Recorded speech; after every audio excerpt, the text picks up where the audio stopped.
Before Morgoth raised the Iron Crown, before Sauron forged the Rings of Power, there were beings so vast, so ancient, that even the darkest lords of Arda dared not cross them. We know the names of Sauron and Morgoth, symbols of corruption and malice. But what if I told you that in the shadows beyond their dominion, greater powers stirred, powers that shaped the fate of Middle-earth from behind the veil of time, and whose will even Morgoth could not defy?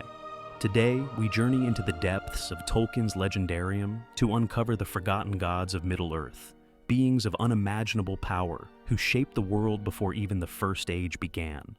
Who were they? Why did some vanish from the pages of history? And what did Morgoth fear so greatly, even at the height of his dominion? Welcome back to the channel. Let's get started.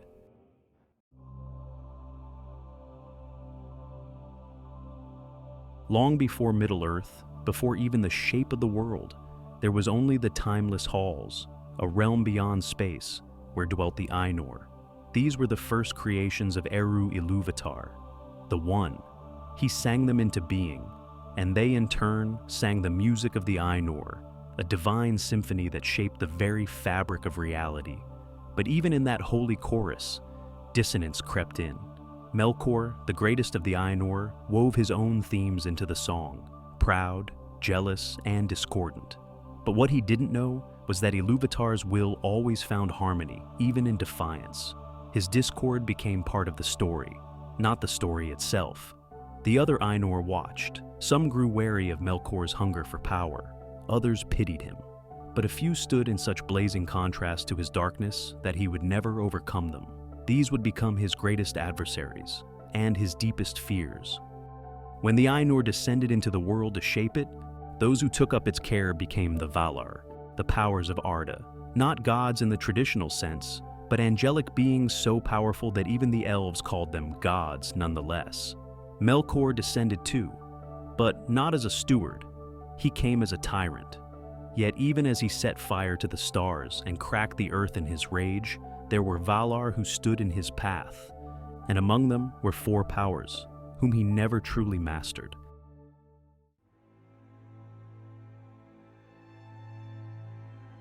If Melkor was fire and wrath, Manwë was sky and wisdom. He was the High King of Arda, chosen by Ilúvatar himself, Lord of the winds, the air, and all that flew. And though he never sought power for himself, his authority was absolute in the eyes of the Valar. Manwë was the only one who fully understood the mind of Ilúvatar, and for all of Melkor's might, he could never outwit him. He ruled from the sacred mountain to Nikatil, far above the clouds, a place so pure that evil could not reach it. In open battle, Manwë did not dominate Melkor by strength. He did it by aligning his will with that of the Creator, and that made him invincible. When Morgoth returned to Middle-earth after corrupting the elves, it was Manwë's decree that led to the War of Wrath, the very war that broke Angband and cast Morgoth into the void. Morgoth may have hated Manwë, but he also feared him, because no matter how dark the world became, Manwë stood as its light.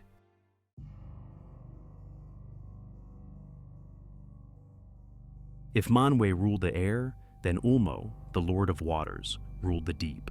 Ulmo is perhaps the most mysterious of the Valar. He rarely appeared in Valinor, choosing instead to dwell within the oceans, lakes, and rivers of the world. His power ran through every stream, every drop of rain, and he heard all. Morgoth could not escape him. Not even in his secret fortress could he keep Ulmo out, for water flows everywhere. The sea remembers, and Ulmo never forgot. He was feared not for his wrath, but for his independence. He followed no counsel but Ilúvatar's, and acted when others hesitated. It was Ulmo who sent dreams and visions to mortals, guiding the fate of men and elves even as Morgoth sought to corrupt them. And unlike the other Valar, Ulmo remained present in Middle-earth long after the others withdrew. He was always listening, always watching, and that terrified Morgoth more than any sword.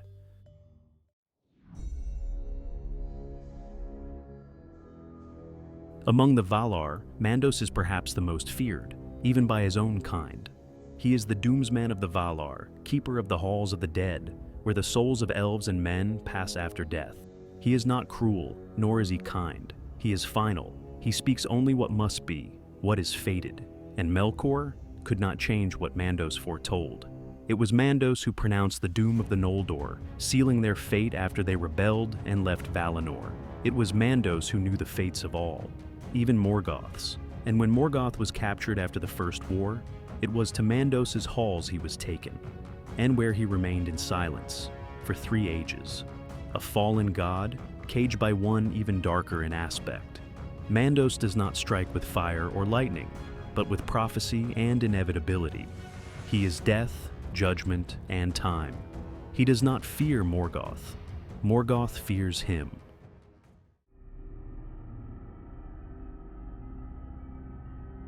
There is one more being Morgoth feared, not because of cunning or cosmic power, but for something far more primal, unyielding might and fearless joy in battle.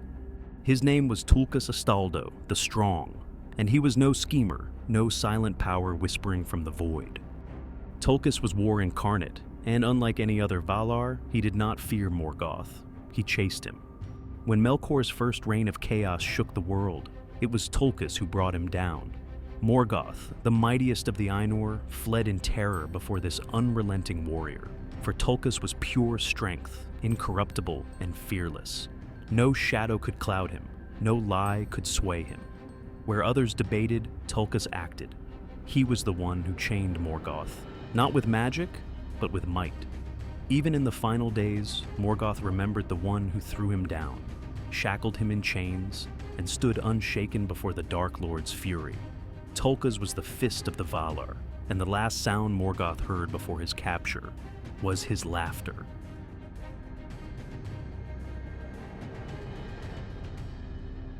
And beyond all of these is Ilúvatar, the One.